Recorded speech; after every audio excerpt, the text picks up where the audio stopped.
नमस्कार दोस्तों। तो आज हम शुरू करने वाले हैं चैप्टर नंबर 3 क्लास 6 की साइंस की बुक है। इसके क्वेश्चन आंसर की बात करेंगे और ये हिंदी और इंग्लिश दोनों में रहने वाली है। तो दोस्तों स्टार्ट करते हैं चैप्टर को हम। तो दोस्तों पहला क्वेश्चन है, निम्नलिखित में से असंगत को चुनें और कारण बताइए। यानी जो इसमें सबसे अलग है उसको चुनना है और कारण बताना है। तो सबसे पहला क्या है हमारा, ज्वार, बाजरा, रागी, चना। दूसरे में क्वेश्चन में क्या है, राजमा, मूंग, सोयाबीन और चावल। तो इसमें सबसे अलग क्या है, चना, और इसमें सबसे अलग है चावल। क्यों है तो देख लेते हैं। तो चना जैसा कि बताया इसमें सबसे अलग है क्योंकि जो ज्वार है, बाजरा है और रागी, ये सब क्या होते हैं, हमारे मोटे अनाज है ये तीनों। वहीं चना जो है वो किस में आता है, दाल की श्रेणी में आता है। वहीं दूसरी की बात करें तो राजमा, मूंग और सोयाबीन, ये सारे क्या है, हमारे प्रोटीन के स्रोत हैं। क्या है, प्रोटीन के स्रोत है। और चावल जो है वो कार्बोहाइड्रेट का काम करता है, इसीलिए ये अलग हो गया। इसी को हम इंग्लिश में भी देख सकते हैं। क्वेश्चन नंबर 1 कह रहा है, pick the odd one out and give reason. So पहला मैंने बताया था ज्वार, बाजरा, रागी, चना। इसमें kidney, beans, green grams and soyabean and rice. So answer वही रहेगा। The odd one out is chana, as jowar, bajra, ragi are all millets and while chana या chickpea is classified as a pulse. And second क्या है, the odd one out is rice, kidney, beans, green gram and soybeans are rich protein sources, so while rice primarily serves as a carbohydrate। तो दोस्तों question number 2 की तरफ बढ़ते हैं। Question 2 कहता है कि भारत में पारंपरिक और आधुनिक पाक पद्धतियों की तुलना करते हुए चर्चा कीजिए। पाक पद्धति क्या होती है, खाना बनाने की जो प्रक्रिया है, जो टेक्निक है या प्रक्रिया, सिस्टम, टेक्निक, कुछ भी कहिए, वही इसी को हम लोग क्या बोलते हैं, पाक पद्धति कहते हैं। तो पहले क्या होता था, पहले के समय में भोजन बनाने के लिए हम लोग पारंपरिक चूल्हे का उपयोग करते थे। जैसे मिट्टी वगैरह का पहले चूल्हा बनता था या ईंटों का बनाते थे, तो वो पारंपरिक क्या है, चूल्हा था। और आज हम लोग भोजन बनाने के लिए क्या करते हैं, गैस चूल्हे का यूज करते हैं, जो कि आजकल आपके घरों में खाना बनाने के लिए दिख जाता होगा।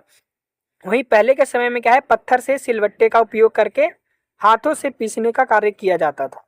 इन दिनों हमें खाद्य पदार्थों को आसानी से पीसने के लिए इलेक्ट्रॉनिक ग्राइंडर या विद्युत चालित पिसाई मशीन का उपयोग करते हैं, जिससे हम लोग मिक्सचर देख सकते हैं घर में होता है, इससे मसाला पीसने का काम आ जाता है। तो वो है। उसी प्रकार इधर इंग्लिश में भी लिखा हुआ है और इसमें हमने क्या है, कंपैरिजन किया है पहले और मॉडल वाले में। दोस्तों क्वेश्चन नंबर 3 है, शिक्षक का कहना है कि अच्छा आहार जो होता है औषधि के रूप में कार्य करता है।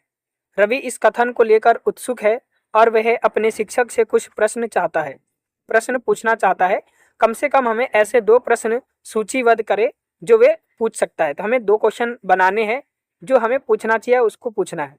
तो पहला क्वेश्चन हम बना सकते हैं कि स्वस्थ भोजन जो है हमारे शरीर के लिए औषधि के रूप में कैसे काम करता है। वहीं दूसरा क्वेश्चन हम बना सकते हैं कि क्या आप ऐसे खाद्य पदार्थों के उदाहरण दे सकते हैं जिन्हें स्वास्थ्य के लिए लाभदायक माना जाए। तो ये 2 क्वेश्चन हो गए। उसी प्रकार इंग्लिश में भी बना सकते हैं कि how does healthy food work as a medicine for our body, can you provide example of foods that are considered beneficial for health. तो ये 2 क्वेश्चन हम बना सकते हैं। तो क्वेश्चन नंबर 3 का आंसर था ये। दोस्तों क्वेश्चन नंबर 4 देख सकते हैं कि सभी स्वादिष्ट खाद्य पदार्थ आवश्यक रूप में स्वास्थ्यप्रद नहीं होते हैं। यानी जो सभी भोजन होते हैं वो हमारे लिए स्वास्थ्य के लिए अच्छा नहीं होता है, और सभी पौष्टिक खाद्य पदार्थ सदैव आनंददायक नहीं होते हैं। यानी सारे जो भोजन होते हैं उनसे हमें मज़ा नहीं आता, अच्छा नहीं लगता, आनंद नहीं आता, ऐसा है। तो कुछ उदाहरणों के साथ अपने विचार को साझा करें। तो हम इसका उत्तर लिख सकते हैं कि स्वादिष्ट जो पदार्थ होते हैं हमेशा स्वास्थ्यवर्धक या स्वास्थ्य के लिए अच्छा नहीं होते। उदाहरण के लिए जैसे बर्गर हो गया, पिज्जा है, चिप्स है, खाने में क्या होता है, अच्छा तो लगता है, लेकिन क्या होते हैं, ये पौष्टिक नहीं होते, यानी शरीर के लिए हमारे नुकसानदायक होते हैं। और इनमें क्या होता है, आमतौर पर क्या होता है, मैदा होता है या ज़्यादा तेल होते हैं, मसाले होते हैं, जो स्वास्थ्य के लिए क्या होता है, हानिकारक होता है। वहीं दूसरी ओर बात करें तो उबली हुई सब्जियां हैं, दालें हैं, पत्तेदार सब्जियां हैं, क्या होते हैं, पौष्टिक खाद्य पदार्थ, भले ही उतने स्वादिष्ट ना लगे, यानी ये ऐसे चीजें जो हमें खाने में क्या होता है, मजा नहीं आता, अजीब सा लगता है, लेकिन क्या होता है, इसमें प्रोटीन होता है, विटामिन होता है और खनिज जैसे जरूरी पोषक तत्व क्या होते हैं, भरपूर मात्रा में होते हैं, जो हमारे स्वास्थ्य एवं तंदुरुस्ती के लिए क्या होता है, बहुत जरूरी होता है। तो दोस्तों इसी को हम इंग्लिश में भी देख सकते हैं। Question number 4, not all delicious food are necessarily healthy, while not all nutritious foods are always enjoyable. So share your thoughts along with a few examples. Answer है, tasty food are not always healthy. For example, burger, pizza and chips are enjoyable but are not nutritious. So they usually contain refined flour, excess oil and spices which are harmful to health. And on the other hand, nutritious foods like boiled vegetables, pulse and leafy greens may not be as appetizing, but they are packed with essential nutrients like protein, vitamins and minerals that support our healthy and wellbeing. तो दोस्तों ये हमारा question number 4 था। दोस्तों question number 5 है कि मेदू सब्जियां नहीं खाता लेकिन बिस्कुट, नूडल्स और डबल रोटी का आनंद लेता है, उसे अक्सर क्या होता है, पेट में दर्द और कब्ज की शिकायत रहती है। इन समस्याओं से छुटकारा पाने के लिए उसे अपने आहार में क्या बदलाव करना चाहिए, अपने उत्तर को विस्तार से समझाइए। यानी मेदू क्या है, वो मैदा वाली चीजें वगैरह खाता है, जिस वजह से क्या होता है कि पेट में कब्ज रहती है या पेट में दर्द होता है। तो हमें ऐसे फूड का, ऐसे भोजन का नाम बताना है जो इसके लिए अच्छा हो।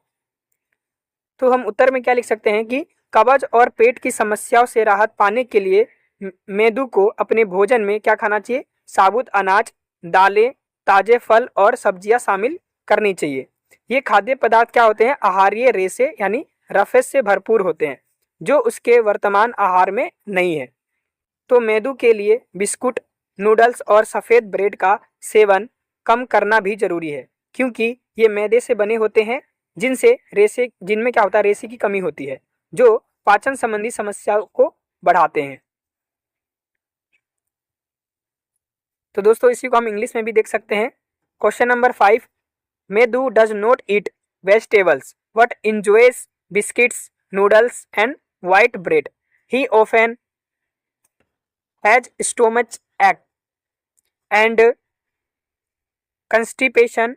What changes should he make in his diet to get rid to this problem? Explain your answer. So answer is, Medu should add whole grains, pulse, fresh fruits and vegetables to his meals to relieve constipation and stomach issues. These food are rich in dietary fiber or roughage, which is missing in his current diet. It is also important for Medu to cut back on biscuit, noodles and white bread, as they are made from refined flour which lacks fiber and contributes to digestive problems.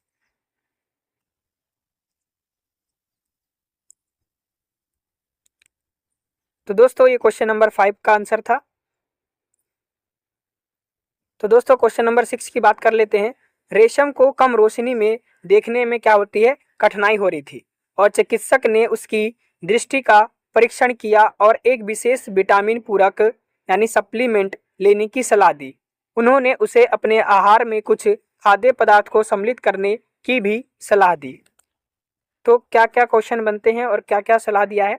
तो पहला question आता है, वह किस अभाव जन्य रोग से पीड़ित है। दूसरा, उसे आहार में किस खाद्य घटक की कमी हो सकती है। तीसरा है, कुछ खाद्य पदार्थों यानी किन्हीं 4 का सुझाव दे जिन्हें इस समस्या को दूर करने के लिए उसे अपने आहार में सम्मिलित करना चाहिए। यानी पहला क्वेश्चन में कह रहा है कि वो किस अभावजन्य रोग से पीड़ित है, यानी कौन सा रोग उसको हुआ है। दूसरा, उसको कौन सी खाद्य की या भोजन की यानी प्रोटीन विटामिन किसकी कमी है। तीसरा, हम उसको कौन सा प्रोटीन विटामिन या कार्बोहाइड्रेट क्या लेना चाहिए उसके बारे में बताना है।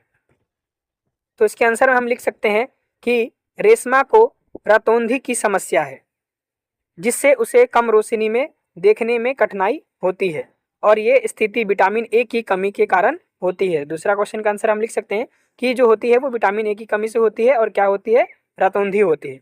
और इसको कम करने के लिए हम क्या कर सकते हैं, तो उस स्थिति में सुधार के लिए उसे अपने आहार में क्या क्या खाना चाहिए, गाजर, पालक, पपीता, दूध और हरी पत्तेदार सब्जियां शामिल करनी चाहिए। तो ये सभी क्या है, विटामिन ए से भरपूर होते हैं।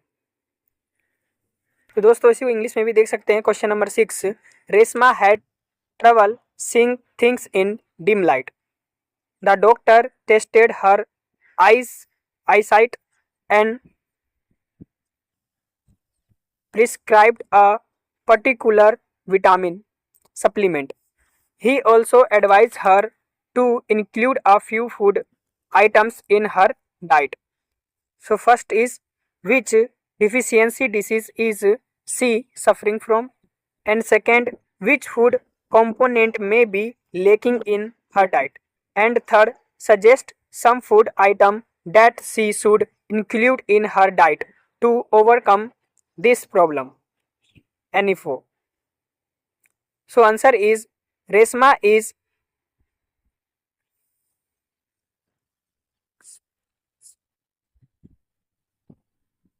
Reshma is experiencing night blindness, and which makes it difficult for her to see in low light. Second, this condition is caused by a deficiency of vitamin A.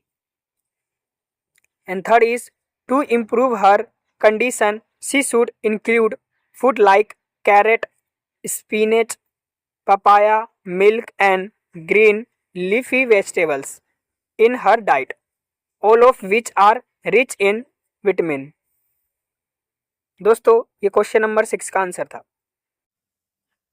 तो दोस्तों क्वेश्चन नंबर 7 है, आपको निम्नलिखित पदार्थ उपलब्ध कराए जाते हैं।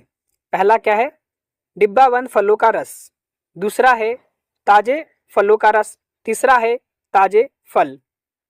तो क्वेश्चन पूछ रहा है कि पोषण की दृष्टि से आप किसे लेना पसंद करेंगे और क्यों लेंगे। तो आंसर हम कह सकते हैं कि मैं डिब्बा बंद और ताजा फलों के रस दोनों की बजाय ताजा फल चुनूंगा। क्या मैं जो हूं तो मैं ताजा फल को चुनूंगा।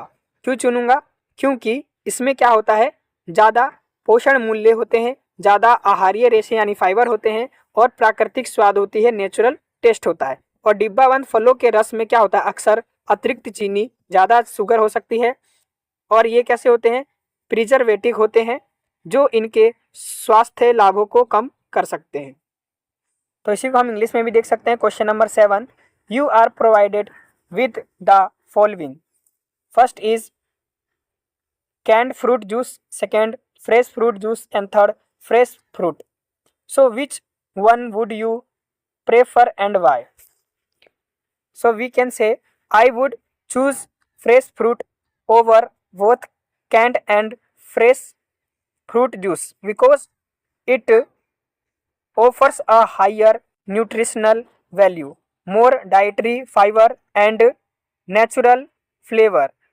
Canned fruit juice often contains added sugars and preservatives which can reduce its health benefits. तो दोस्तों ये क्वेश्चन नंबर 7 का आंसर था। चलिए हम क्वेश्चन नंबर 8 की तरफ बढ़ते हैं। चलिए दोस्तों क्वेश्चन नंबर 8 की बात करते हैं। क्वेश्चन नंबर 8 है, गौरव के पैर की हड्डी टूट गई है और उसके चिकित्सक ने हड्डियों को सीधा किया है और प्लास्टर लगा दिया है। चिकित्सक ने उसे कैल्शियम की गोली भी दी है। जब वह दूसरी बार दिखाने गया तब चिकित्सक ने उसे कैल्शियम की गोली के साथ विटामिन डी युक्त सिरप भी पीने को दिया है। तो क्वेश्चन कहता है कि चिकित्सक ने गौरव को कैल्शियम की गोली क्यों दी है। दूसरा क्वेश्चन कह रहा है कि दूसरी बार देखने पर चिकित्सक ने उसे कैल्शियम की गोली के साथ विटामिन विटामिन डी सिरप क्यों दिया है। तीसरा क्वेश्चन कहता है कि चिकित्सक द्वारा दी जाने वाली दवाइयों के चयन के बारे में आपके मन में क्या सवाल उठता है। यानी कि जब वो पैर को अपने ठीक कराने जाता है तो उसको दो चीज़ दिया जाता है, एक तो उसको विटामिन डी की गोली दी जाती है, दूसरा कैल्शियम दिया जाता है, और दोनों ही हम जानते हैं कि हड्डी के लिए अच्छा होता है, तो इसीलिए दोनों चीज़ें दी गई हैं। चलिए इसकी क्वेश्चन का आंसर को जवाब देते हैं। तो दोस्तों आंसर इस प्रकार है कि डॉक्टर ने गौरव को कैल्शियम की गोलियां लेने की सलाह दी, क्योंकि कैल्शियम क्या होता है, हड्डियों को मजबूत बनाने के लिए बहुत ज़रूरी है और फ्रैक्चर के बाद ठीक होने में मदद करता है। दूसरा क्वेश्चन का आंसर है कि डॉक्टर ने दूसरी मुलाकात के दौरान विटामिन डी सिरप भी दिया, क्योंकि विटामिन डी सिरप में कैल्शियम के उचित अवशोषण के लिए जरूरी है, जिससे क्या होता है, हड्डियों की प्रभावी मरम्मत सुनिश्चित हो पाती है।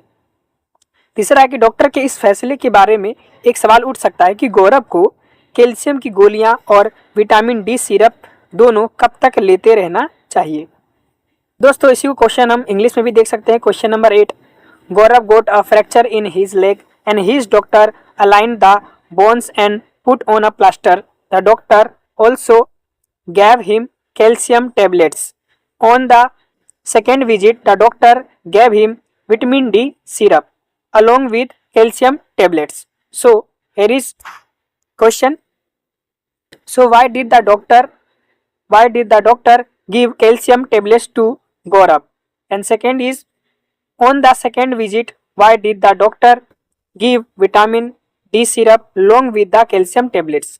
Third question, what questions arise in your mind along about the choices made by the doctor in giving the medicines? The doctor prescribed calcium tablets to Gaurav because calcium is essential for maintaining strong bones and aids in the healing process after a fracture. And second is, the doctor added vitamin D syrup during the second visit because vitamin D is crucial for the proper absorption of calcium in the body and ensuring effective bone repair. And third answer is, a question that may arise about the doctor's decision is, how long should Gaurav continue taking both calcium tablets and vitamin D syrup? तो दोस्तों ये question number 8 का answer है और question. चलिए हम आगे बढ़ते हैं 9वें क्वेश्चन की तरफ। दोस्तों क्वेश्चन नंबर 9 है, चीनी कार्बोहाइड्रेट का एक उदाहरण है। चीनी का परीक्षण यानी टेस्ट किया गया जब आयोडीन विलयन से, लेकिन इसका रंग जो है नीला काला नहीं होता है। इसका संभावित कारण क्या हो सकता है? तो इसका आंसर हम लिख सकते हैं कि आयोडीन के साथ परीक्षण करने पर चीनी का रंग जो है नीला काला नहीं होता है। इसका कारण ये है कि आयोडीन जो होता है विशेष रूप से स्टार्च के साथ अभिक्रिया करता है, यानी जो उसकी रिएक्शन एक्शन जो होती है वो केवल स्टार्च के साथ ही होता है और साधारण शर्करा यानी कि शुगर के साथ नहीं होता है। तो आयोडीन स्टार्च के साथ एक नीला काला यौगिक बनाता है जो इसकी उपस्थिति का संकेत देता है, लेकिन चूंकि चीनी जो होता है वो उसमें स्टार्च नहीं होता, इसीलिए इसमें कोई भी रंग नहीं दिखाई देता है। यानी कहने का अर्थ यह है कि चीनी में क्या होता है, स्टार्च नहीं होता है, जिस वजह से आयोडीन जो विलयन है उसने काला या नीला रंग को नहीं दिखाया। वहीं चावल है, केले हैं, रोटी हैं, इनमें क्या होता है, कार्बोहाइड्रेट होता है, स्टार्च होता है चावल में, तो वो क्या दिखा देती है, काला या नीला रंग दिखा देती है। तो इसी को हम इंग्लिश में भी देख सकते हैं। Question number 9, sugar is an example of a carbohydrate. Sugar is tested with a iodine solution, but it does not change to blue black color. So what can be possible reason? So sugar does not change to a blue black color when tested with iodine is that iodine specifically reacts with starch, not with simple sugars. Iodine form a blue black complex with starch, indicating its sense, but since sugar does not contain starch, not color change occurs. तो दोस्तों ये question number 9 था।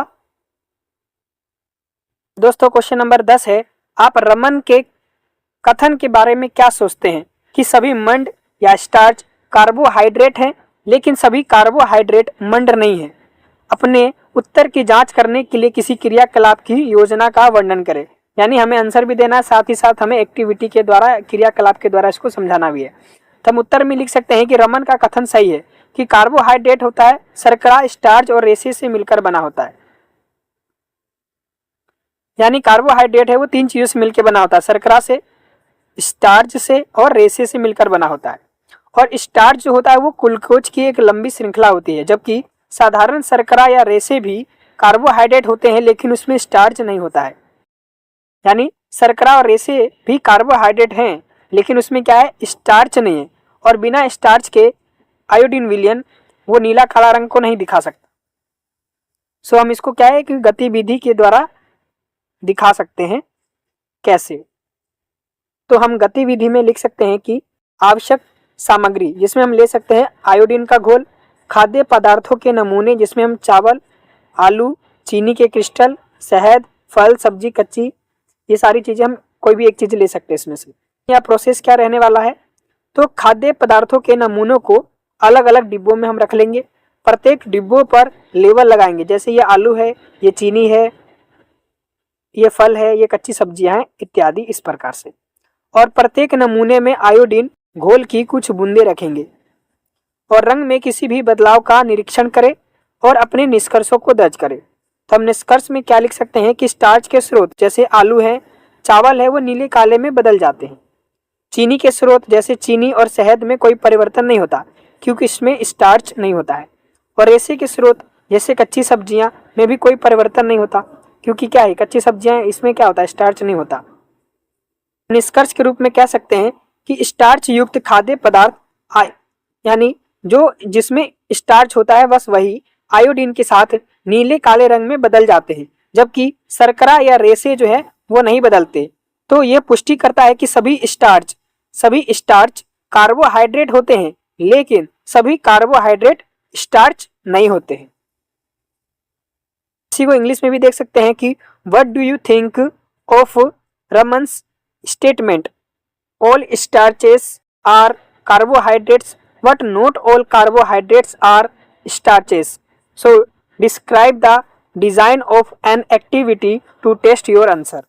So here is answer. Raman's statement is accurate.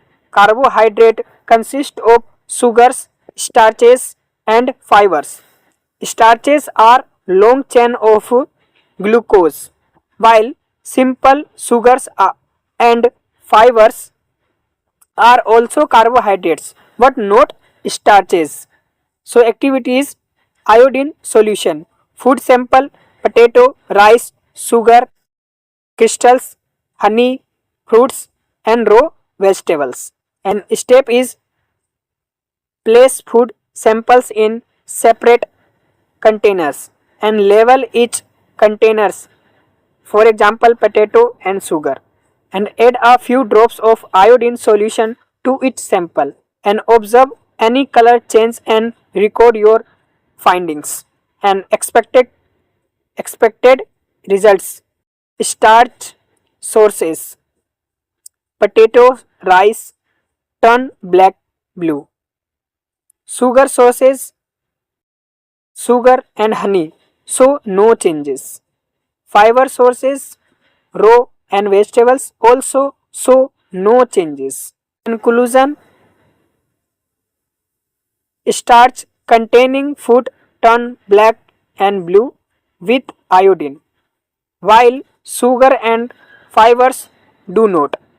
This confirms that while all starches are carbohydrates, not all carbohydrates are starches. तो दोस्तों ये आपका 10वां question था। चलिए हम आगे 11वें क्वेश्चन की तरफ बढ़ते हैं। दोस्तों क्वेश्चन नंबर 11 है, प्रयोगशाला में आयोडीन का प्रयोग करते समय आयोडीन की कुछ बूंदे मिष्टी के मोजे पर तथा उसकी शिक्षिका की साड़ी पर गिरी। साड़ी पर आयोडीन की बूंदे नीली काली हो गई जबकि मोजे पर आयोडीन का रंग नहीं बदला। इसका संभावित कारण क्या हो सकता है? तो हम उत्तर में लिख सकते हैं कि शिक्षिका की साड़ी पर आयोडीन का रंग नीला काला हो गया क्योंकि साड़ी में संभवतः क्या था, स्टार्च था। यानी कई बार क्या होता है कि कपड़े की कड़क बनाने के लिए, यानी कपड़े को कड़क करने के लिए क्या करते हैं हम लोग, स्टार्च का उपयोग करते हैं, जिस वजह से वो नीला काला हो गया। एंड जो आयोडीन के साथ अभिक्रिया करता है, नीला काला रंग साड़ी के कपड़े यानी सूती वस्त्र में स्टार्च की उपस्थिति को दर्शाता है। हालांकि मिष्टी के मोजे का रंग नहीं बदला क्योंकि उसमें संभवतः स्टार्च नहीं था, और अब मोजे को वैसे भी हम प्रेस भी नहीं करते तो उसमें हम लोग स्टार्च का यूज नहीं भी करेंगे, जिस वजह से ऐसा नहीं हुआ।